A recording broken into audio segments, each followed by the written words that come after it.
I paid every medical bill alone, then watched them cry when the inheritance skipped their names. Why is Grandma not invited to the party? Bella's voice was soft, barely rising above the sound of her mother's heels pacing the living room. Her mother, still adjusting her pearl earrings in the mirror, barely glanced down. Because she is tired, Bella. Old people get overwhelmed, and let's be honest, she would just sit there looking all frail and awkward. This is a celebration. It needs to feel uplifting. But I thought the party was for her, Bella whispered, confused. It is, her mother replied curtly, smoothing down the hem of her dress. But we are doing it for her, not with her. Now go, put on your shoes. Guests will be arriving soon, and I do not want you running around asking silly questions. In the kitchen, behind the thin wall of plasterboard, Emma stood frozen, with a plate of freshly washed fruit trembling in her hands. Her back was to the doorway, her shoulders stiffened as the words landed one by one, each heavier than the last. She set the plate down gently on the counter and reached for a towel, pretending to wipe her hands though they were already dry. She did not say a word. She never did. The house bustled with movement. Floral centerpieces were arranged on the patio table. Waiters unloaded boxes of wine and tiered cakes. The family portrait from 10 years ago, the last time everyone had posed together without pretense, was pulled from the hallway and displayed near the buffet. But nowhere was there a chair set aside for her. At noon, music began to fill the backyard. Laughter rang out. People she had not seen in decades arrived in shiny cars, bearing gift bags and flattery. Emma peeked through the lace curtain. She recognized some faces, aged and heavier, smiling with the effortlessness of people who had long stopped caring who they hurt. In the dining room, she spooned out some plain rice, porridge into a chipped bowl. The other dishes were too greasy, too rich for her stomach now. She sat at the end of the table, alone, next to a potted plant someone had left on the seat meant for her. No one noticed. As she ate, she listened to the toasts being given outside. One son praised his mother, her daughter, for being the most generous, spirited woman I know. Another described her as the glue of our family. There were claps and cheers. Someone popped champagne. No one mentioned her. The cake was 6 layers high, a garish pink and gold monument of sugary pride. Bella, dressed in a frilly white dress she did not like, sat with her plate untouched. Her eyes darted toward the house, toward the curtained window where she had seen her grandmother's face just minutes ago. When the adults were distracted, she slipped inside. The house felt too quiet compared to the noise outside. She tiptoed down the hallway and pushed open the bedroom door. Emma sat on the edge of her bed, her small hands folded over her lap. The bowl of porridge was empty on the nightstand. She looked up when Bella entered and quickly wiped her eyes. "I brought this," Bella said, lifting a paper napkin carefully folded around a small slice of cake. "I saved it for you." Emma took the bundle with both hands, as if it were made of glass. "Thank you, my sweet girl," she said softly. "I am sorry, Grandma. I thought the party was for you." Emma smiled, a curve of lips but not of eyes. "So did I," she whispered. Bella hesitated, then reached into her small handbag and pulled out a birthday card she had made herself. It was drawn in crayon, a slightly wobbly heart on the front. Inside it read, "Happy birthday, Grandma. You are my favorite person." Emma read it once, then again. She closed it slowly and pressed it against her chest. "You remembered," she said, her voice catching. "Of course I did." The silence that followed was different from the rest. It was not cold or awkward. It was full, like the space between heartbeats when you realize someone still sees you. Outside, the laughter roared on, the music grew louder, and more champagne was poured. But inside that quiet bedroom, with a slice of cake and a crayon-drawn card, a different kind of celebration took place. One that no camera would capture, no guest would acknowledge, and no child except Bella would understand. That night, long after the last car had driven away and the music had stopped, Emma sat on the edge of her bed with the card in her hand. She did not cry, but her chest ached with something heavy and quiet, something that felt like grief and gratitude and the beginning of an ending. When Emma was 35, her husband fell from a ladder while painting the roof. He broke his hip and 3 ribs. The recovery took months. She paid every hospital bill out of her modest savings and never once asked her children for help. At the time, they were still young, still full of needs and excuses. "You know we're trying to start our lives, Mom," her eldest son had said. "You can handle this, right?" And she could. She always could. When her daughter failed her second year in college and lost her scholarship, Emma cashed in an old insurance policy to cover the tuition. When her youngest got divorced and was left with nothing but debt, Emma quietly took out a loan in her name and paid off his ex-wife's threats. When her oldest son's restaurant went under, she remortgaged her own home to help him keep the lights on. "Just until I get back on my feet," he promised. That was 10 years ago. They always promised. Now she was 70, and the fatigue came differently. It lived in her bones, nested behind her ribs, grew roots behind her eyes. The coughing had started slowly, just a tickle here and there. Then came the tightness in her chest. She could not walk to the mailbox without stopping for breath. She had texted her daughter one morning, "I'm tired, a little short of breath." The reply came 3 hours later, a single emoji, like. She stared at the screen for a long time. Then she tucked the phone under her pillow and went back to bed. That evening she called a taxi to take her to the clinic. It was a quiet, no-frills place downtown where they asked for cash up front. She paid $120.00 for the ride and $300.00 for medication. She wrote it down in her old spiral notebook when she got home. Clinic, taxi, $120.00. Self. Prescription, $300.00. Self. Lunch, $12.00. Self. Chicken porridge. She had started that notebook years ago, first to track grocery expenses. Now it had become a diary of silent transactions, each line a reminder of what she had done for others and what she now had to do for herself. A week later, the coughing worsened. She called her youngest son. "Hey, Mom, can I call you later? I'm in a meeting." "That's fine, Click. The call ended. She called a neighbor instead. No answer. So she dressed slowly, put on her thick socks, and walked to the main road. The sun was too bright that day. Her vision swam. A few steps from the bus stop, her legs gave out. She did not remember falling, only the cold of the concrete on her cheek, and then the sound of someone shouting her name, though she did not recognize the voice. When she opened her eyes, she was in a hospital bed. A woman sat beside her, brown hair in a ponytail, uniform wrinkled from hours of wear.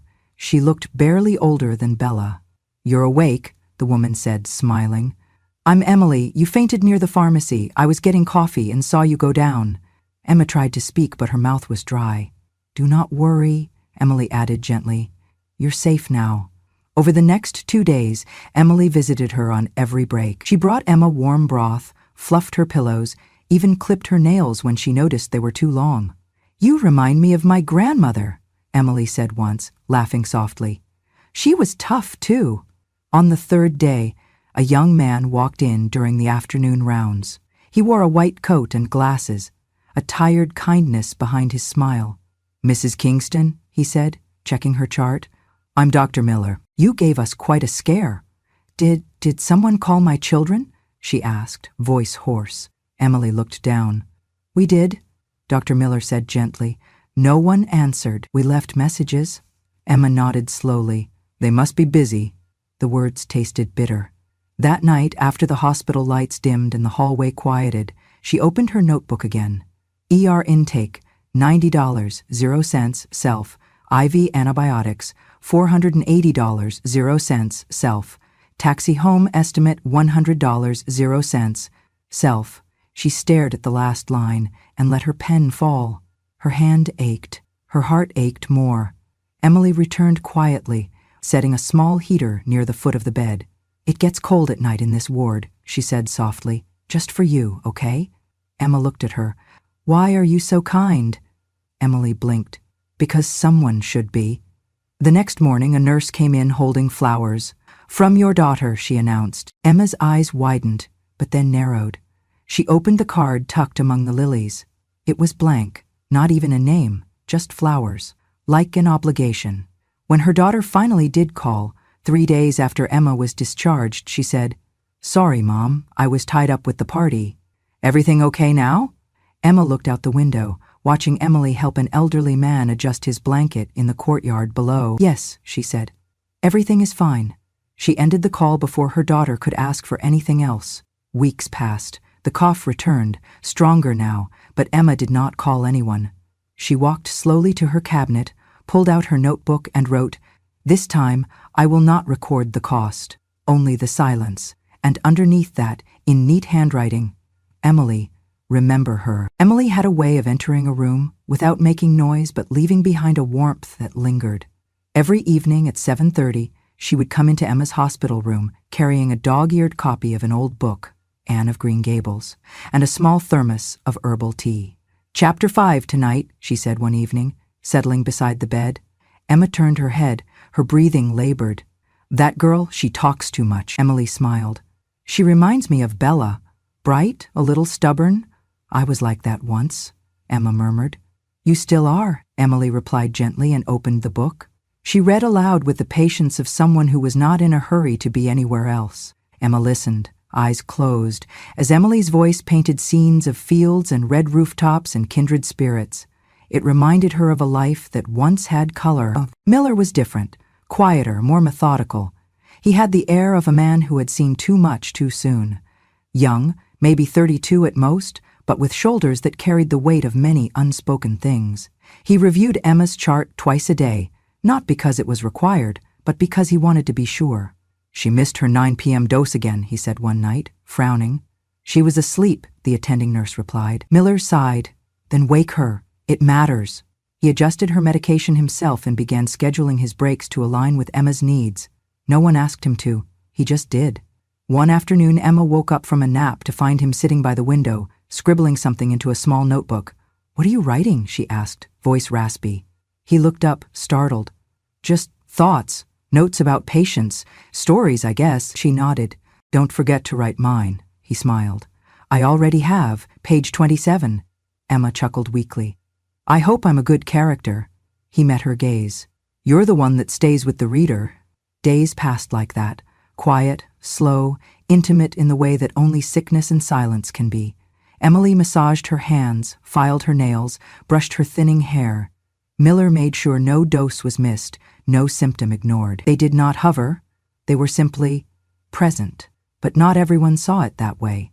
One Monday afternoon, the door swung open with a force that rattled the IV stand. It was Linda, Emma's eldest daughter. She wore a tight suit and too much perfume, and her heels clicked sharply on the tile as she marched in. "What is this?" she snapped, eyes narrowing at Emily, who was gently feeding Emma a spoonful of soup. Emily stood slowly, napkin in hand. She was having trouble swallowing. I know what I saw," Linda interrupted. "This is inappropriate. She's not a child. She's not your charity case." "Linda," Emma said softly, "she's helping me."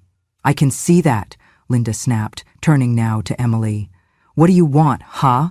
Hoping for a mention in the will? You think spoon-feeding her gets you a piece of the inheritance?" Emily's hands trembled slightly, but she kept her voice even. "I am just doing my job, ma'am." "Well, your job is crossing the line." Before Emily could respond, Dr. Miller stepped in. "Miss Kingston, may I speak with you outside?" Linda turned, bristling. "Are you part of this too? I am her physician, and I can assure you that everything being done here is in the best interest of your mother." "Then you better start documenting it," Linda hissed, "because I'm calling hospital administration." The room felt 10 degrees colder after she left. Emily sat down slowly, her hands folded on her lap, silent. "I'm sorry," Emma whispered. "She wasn't always like that." Emily shook her head. "It's okay. I've been yelled at before, but not like this." Emily looked at her, eyes soft. "No, not like this." The next day, a formal complaint was filed. The hospital's administration summoned both Emily and Dr. Miller for review. The claim, excessive personal involvement with a patient. "She reads to me," Emma told the social worker. "That's not excessive, that's human." Still, protocols required investigation. "Should we stop?" Emily asked Miller outside the nurse's station. "No," he replied. "They can question our motives, but not our integrity." They both signed written statements. Miller provided his notes, dates, times, and medication logs. Emily listed every task she had done, each of them under standard care. The hospital chose not to pursue disciplinary action, but the shadow of suspicion lingered. Some nurses pulled away. Others whispered. Emily noticed the shift, but said nothing. Miller, too, became more reserved in the halls, but neither left. They kept showing up. Emily brought new books. Miller adjusted doses. They remained at Emma's side, not because they were saints, but because they believed someone had to stay. One night, Emma asked, "Why do you keep coming back?" Emily sat at the edge of the bed, brushing a loose hair from Emma's brow. "Because love doesn't always come from family," she said. "Sometimes it comes from those who see you when others stop looking." Dr. Miller came in just after.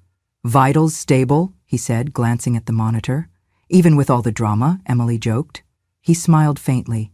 "Even with all the drama." Emma closed her eyes, her breath a little easier than the day before. For the first time in weeks, she felt something close to peace.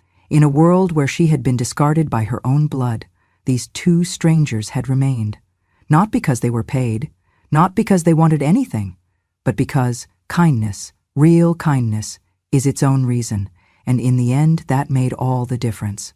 The hallway light cast a pale glow under the door, and Emma blinked into the dark. Her chest felt tight again, not from sickness this time, but from something heavier. Loneliness, maybe. Realization. A grief not for death, but for life unloved. She sat up slowly, clutching the blanket around her thin shoulders, and reached for the phone beside her bed. Her fingers trembled as she dialed the number from memory. It rang twice before a voice, warm and precise, answered. "Miss Kingston?" came the voice of Mr. Alden, her lawyer for nearly 20 years. "I am awake," she whispered, "and I have something I need to do before I die." A long pause. "Tell me." "I want to rewrite the will." She could hear his chair creak as he sat up. "All right. Do you want to disperse by bloodline or asset?" "Neither," she said. Her voice grew steadier, stronger. "I want to divide it by memory, by action, by who was there when I could not lift a spoon." There was a silence on the other end. Then, simply, "Understood." She laid it out clearly. 70% to a medical charity, anyone who provides care for the elderly forgotten by their children. Which one? You choose. Just make sure they do what my family never did. Yes. 10% to the nurse, Emily. Full name, Emily Tyler. She is not just a nurse. She is a good human being. Done. 10% to Dr. Miller. He does not smile often, but he carries kindness like a second spine. Alden hesitated. And the rest?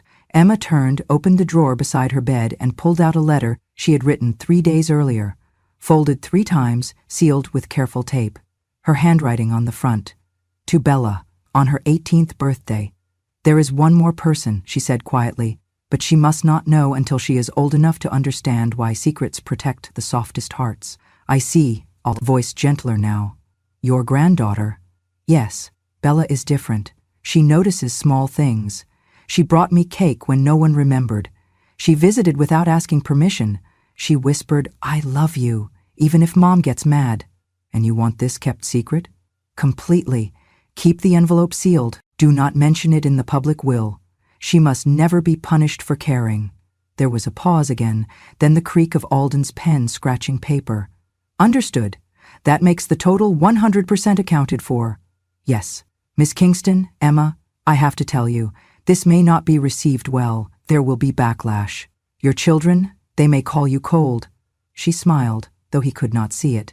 "I am not cold. I am just done pretending. And truth, real truth, never asks for applause." He sighed. "That may be the wisest thing you've ever said." "No, the wisest thing I ever did," she corrected, "was to stop giving out forgiveness like candy." When she hung up, she held the letter to Bella in her lap.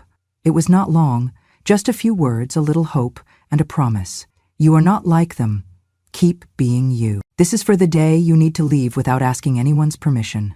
She closed her eyes and leaned back into the pillow. For the first time in many weeks, she did not feel anxious. The fear that had clung to her, the fear of being forgotten, had finally loosened its grip. She would be remembered, not because of the size of her bank account, but because she had loved one child honestly, thanked 2 strangers fiercely, and refused to reward betrayal one more time. In the quiet of the night, as the world spun without noticing her decision, Emma made peace with every dollar she ever spent alone, every hospital visit she endured in silence, every moment she had felt invisible in her own bloodline. The will had been rewritten, the truth was set, and her story was no longer theirs to tell. The music was loud enough to rattle the windows. Through the thin walls of her room, Emma could hear the echo of bass, laughter, and clinking glasses coming from the backyard just 2 houses away. The celebration had begun. She sat on the edge of her bed, clutching her old phone in both hands.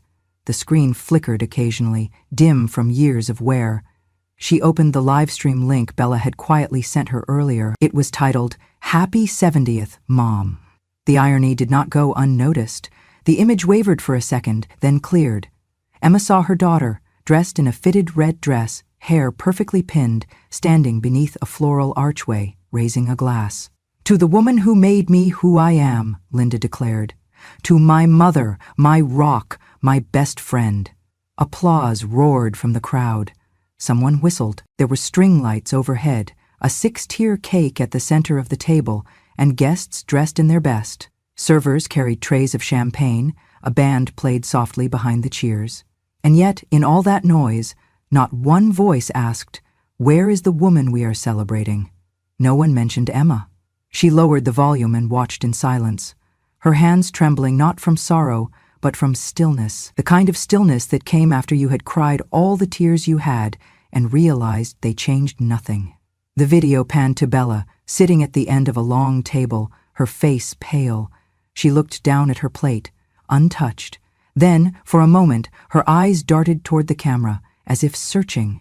That night, long after the lights had dimmed and the guests had left, Emma heard a knock at the door. She shuffled slowly to open it, her breath catching when she saw Bella, barefoot and holding her heels in one hand.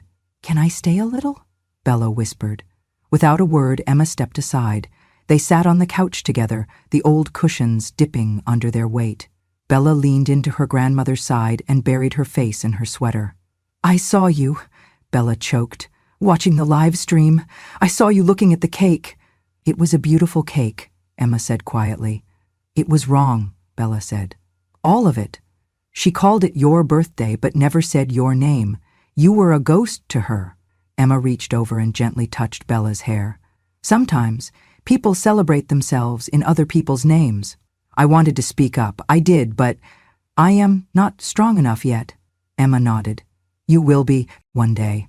They sat in silence for a while, the only sound the ticking of the kitchen clock.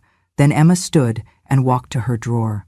She returned with a small velvet pouch. She opened it, revealing a thin silver bracelet, its charm shaped like a swallow in flight. "This was given to me when I was your age," she said, "by someone who told me I'd need to remember who I was when others tried to tell me who I should be." She took Bella's hand and placed the bracelet in her palm. "When you turn 18, she said softly, "you'll receive something else, something bigger. But you must promise me one thing." Bella looked up, eyes wide.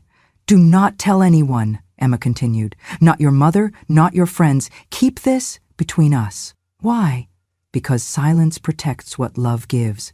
And freedom," her voice grew gentle, "freedom needs secrecy until you are strong enough to defend it." Bella nodded slowly, closing her fingers around the bracelet. "I promise." Emma kissed the top of her head. Outside, the last string lights flickered off. The party was over, the noise was gone. But inside, in that small, quiet living room, something real had just begun. Emma's strength waned with the autumn light. The days grew shorter, and so did her breath. Her body, once sharp and precise like her memory, had begun to slow, to stiffen, to fold into itself like a letter no one opened anymore. Emily noticed first. "She needs quiet now," she said to Dr. Miller. "Not machines, not IVs, just space to rest." Miller nodded. "I'll write the transfer recommendation. I know a home that's quiet, respectful. They'll take her." By the end of the week, Emma was moved to a small private room in a care facility on the edge of town, one with lavender walls, hand-knitted blankets, and no television. Just birdsong from the windows and the occasional piano from the rec room downstairs. Emily came every evening after her shift to check in. Sometimes she brought flowers, other times just her presence. And once a week, usually just before sunset, Bella slipped in quietly through the garden gate, a hoodie pulled over her head and her backpack slung low. "I brought jelly cups," she whispered one time, peeking in. "Don't let the nurse see," Emma teased. "They'll confiscate them. They'll have to fight me." They giggled like conspirators. These visits were brief, tender, and full of unspoken things. Bella never stayed long. She would hold her grandmother's hand, talk about school, or read quietly beside the bed. Emma never asked for more, just that she came. But peace never lasted long in families like hers. Somehow word had spread. Maybe it was the hospital clerk. Maybe a loose-tongued lawyer's assistant. Maybe one of her children had finally gotten curious about her finances, but within days the calls began. At first they were hesitant. "Mom? Just checking in. How are you feeling?" Then came the guilt. "We should visit, you know, as a family. Maybe bring some food. We miss you." And finally the panic. "Did you really change the will? Why? Did someone pressure you? You weren't thinking clearly, were you?" She did not answer any of them. She let the messages pile up in her voicemail, their voices growing more frantic by the hour. Then one afternoon she heard it. Footsteps racing down the hall, followed by raised voices at the front desk. "Let me see her. That's my mother." It was Linda. The door to Emma's room remained closed. From inside she could hear the muffled sobs, the banging on the hallway wall. "Mom, can you change your will? For me? For us? You can't leave us like this." There was a pause. Then the sound of the nurse gently intercepting. "I'm sorry. She's resting. She asked not to be disturbed. Tell her we still love her. Please, just ask her to see us one last time." Inside the room, Emma's eyes remained closed. She did not cry. She did not stir. When the nurse entered quietly and repeated the daughter's message, Emma opened her eyes and spoke calmly. "Tell her," she said, "that I did rewrite something once, not the will, my trust, and that trust is now where it belongs." The nurse hesitated. "Would you like to say it yourself?" "No, she won't hear me. She'll only hear what she wants." That night, as the sun set over the quiet hills, Emma looked out the window at the soft pink clouds. Bella had just left, leaving behind a folded paper crane on the nightstand. Emma reached for it, held it to her heart, and whispered, "Some things are too late to fix, but not too late to protect." The morning of Emma's funeral arrived gray and muted, as if the weather itself had agreed to be quiet. There was no printed program, no slideshow, no exaggerated eulogies read by unfamiliar voices. Just a modest pine casket, a small circle of chairs, and a faded notebook placed gently on top, its cover soft from years of use. No music played. No one cried loudly. Most of the mourners were staff from the care home, and a few older neighbors who remembered Emma from her walks to the corner store. Her children arrived late. Linda wore dark sunglasses, though the sky was overcast. Her brothers stood stiffly behind her, looking around as if surprised at the lack of crowd. "There's no podium?" one of them asked the director. "No flowers?" "She wanted it this way," the director replied softly. "Quiet. Simple. No speeches." There was murmuring, a few exchanged glances, but no objections. After a short silence, Mr. Alden stepped forward. The lawyer, dressed plainly in a navy suit, held a leather folder in one hand and a sealed envelope in the other. "If I may," he began, his voice calm, unwavering. "Per Mr. Kingston's written request, I have been asked to read a portion of her final testament aloud." The chairs creaked as the family leaned in. Alden opened the folder and cleared his throat. She wrote, "On the day of my 70th birthday, I was not invited to my own celebration. I watched through a screen as others raised glasses in my name, while I sat alone with no chair at the table. Therefore, let this be clear. If there was no seat for me then, there will be no reward now. My gift, too, will be withheld from those who withheld their presence." A silence fell over the room, heavy, brittle. Linda's mouth tightened. Alden continued, turning the page. "The estate, comprising the house, savings, and remaining investments, has been divided as follows. 70% will be donated to the National Eldercare Foundation. 10% will be given to Emily Tran. 10% to Dr. Aaron Miller." At the mention of their names, Emily, seated quietly at the back, bowed her head. Dr. Miller, beside her, blinked slowly but did not react otherwise. Linda stood abruptly. "This is outrageous. She was manipulated. She was clear," Alden interjected calmly. "The will was updated over a year ago, legally certified with witnesses. She was of sound mind. But where her children?" She addressed that as well. Alden held up another page. "My children will not receive inheritance for the same reason one does not water a plant that never grew roots. Presents not blood, defines legacy. The silence that followed was colder than the wind. After a moment, Alden gently placed the sealed envelope on the casket. His voice softened. There is, however, one portion of her estate that remains unannounced, at her request. It will be revealed when the intended recipient reaches the age she believed would make them ready not just to receive, but to understand. Linda scoffed. Another charity? Alden looked at her. Not quite. He offered no further explanation. When the ceremony ended, most left without speaking. There was no luncheon, no after-teas gathering, just the sound of gravel under departing heels. Emily lingered behind, placing a single daisy on the casket. Dr. Miller rested the old notebook gently beside it, its final page folded. Inside, in faded ink, Emma had written one last sentence. Let truth, not titles, determine what we leave behind. 1 year later, spring came gently to the hills outside the quiet care home where Emma had spent her final days. The cherry trees in the garden had begun to bloom again, their petals drifting like soft memories across the walkways. Emily and Dr. Miller arrived just after noon. They did not come for any ceremony. There were no speeches, no cameras, no plaques or donations, just a small bouquet of wildflowers, picked from the field behind the hospice, and a tin of ginger cookies that Emma used to sneak during her last weeks, her fingers trembling, her eyes lit up with mischief. She would have scolded me for eating all the good ones, Emily said with a small smile, placing the tin on the windowsill beside Emma's old chair. Miller, standing just behind her, chuckled. She would have eaten the first 3 herself and claimed she was rationing the rest. That was their ritual. Every May 6th, without fail, they returned to the place where Emma had breathed her last, where her laughter had once echoed in the halls, and her silence had spoken louder than any sermon.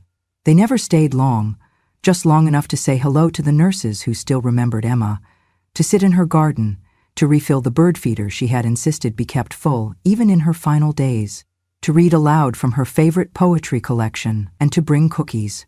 No one from Emma's family had visited since the funeral. They'd come once, out of obligation more than grief, nodding through the service, checking their watches between condolences. But Miller and Emily, Emma's friends, not by blood but by choice, had kept the promise they made at her bedside. "We'll remember you," Emily had whispered, holding Emma's hand as her breath slowed. "Not with monuments, with presence." Emma had smiled faintly. "That's all I want." So every year they returned, not for grand gestures, but for the small ones that mattered. That afternoon, they helped serve tea to the newer residents. Emily read a few pages from the notebook Emma had kept, her voice calm and reverent. Miller helped a man in a wheelchair adjust his blanket. They laughed softly, they cried quietly, and when the sun began to set, they left the cookies on the windowsill and walked away without a word. Across town, in a quiet office filled with old books and framed degrees, a young woman sat nervously across from Mr. Alden, Emma's lawyer. Her name was Bella. She had just turned 18. She wore a plain white blouse tucked into faded jeans, and her hair was pulled back in a neat ponytail. In her lap she held a small canvas bag. In her hands, a letter, folded and worn from being opened and refolded so many times, the creases had become part of the paper. It was the last thing Emma had given her before she died. Bella had waited for this meeting, not because she expected an inheritance or answers, but because she missed Emma's voice, missed her scent, her quiet encouragement, the way she always remembered what Bella was reading or dreaming of. "She wanted me to give you this," Mr. Alden said gently, sliding a sealed envelope across the desk. Bella's hands trembled as she opened it. Inside was an official document, typed, notarized, legally binding. A full scholarship fund, established in her name. Tuition, housing, books, and travel, all expenses covered for any medical program she chose, anywhere in the world. Bella's lips parted slightly. She stared at the paper, unable to breathe for a moment, and then she saw it. Tucked behind the document, folded twice, was a handwritten note. Faded ink, familiar cursive. "You are the only gentle thing I had in my final chapter. Use this to heal others, but never let anyone treat you like a tool. Learn well, live freely, and never, ever love someone who forgets to ask how your day was." Bella pressed the note to her chest. She didn't care about the money. Not really. It was the words, the presence behind them, the memory of being seen. Tears slid down her cheeks, unhidden. Mr. Alden waited respectfully, allowing her the silence she needed. Outside, the city moved on. Buses rolled by, a man yelled into his phone, children argued over ice cream flavors. Somewhere, someone was late for something. But inside that room, warm with dust and memory, a young woman sat, wrapped in the final love letter of a woman who had no obligation to her, only devotion. Emma had never been a grandmother by blood. Bella was not her descendant. But they had found each other. And in the soft hours of Emma's decline, Bella had read to her, combed her hair, rubbed her hands with lotion, and told her stories about college applications and early dreams of being a doctor. In turn, Emma had taught Bella how to listen, how to grieve without guilt, how to love without possession. Bella had not been forgotten. She had been remembered with intention, with care, with a kind of love that asked for nothing in return and gave everything in silence. When Bella stepped out into the street, the light was golden. People rushed past her. No one knew that something sacred had just been handed down. No one knew the quiet legacy a dying woman had left behind, not in wealth, but in wisdom. She paused at a bus stop, opened her phone, and searched for a clinic that accepted volunteers. If you've ever felt invisible in your own family, like a shadow at birthdays, a whisper during holidays, remember this. True love doesn't need a spotlight. Emma didn't need confetti or long apologies. She needed truth. She needed presence. And Bella, the girl who showed up without being asked, who offered her time, her laughter, and her unwavering softness, was the last light she held onto. We think legacy means statues or big names, but sometimes it's a single note, a tin of cookies, a scholarship written in memory and marked by love. If this story reached somewhere inside you, if it stirred a memory or a tear, or if it reminded you of someone you once cared for and never got to thank, then I ask you, share this story with someone who believes in quiet strength. Leave a comment if you've ever been held by someone not related to you. Subscribe to Incredible Love Stories, where silence speaks, kindness remembers, and even the softest hearts leave the loudest legacy. Because sometimes, strangers hold us closer than our blood ever did. And sometimes, the ones we whisper to are the only ones who truly listen.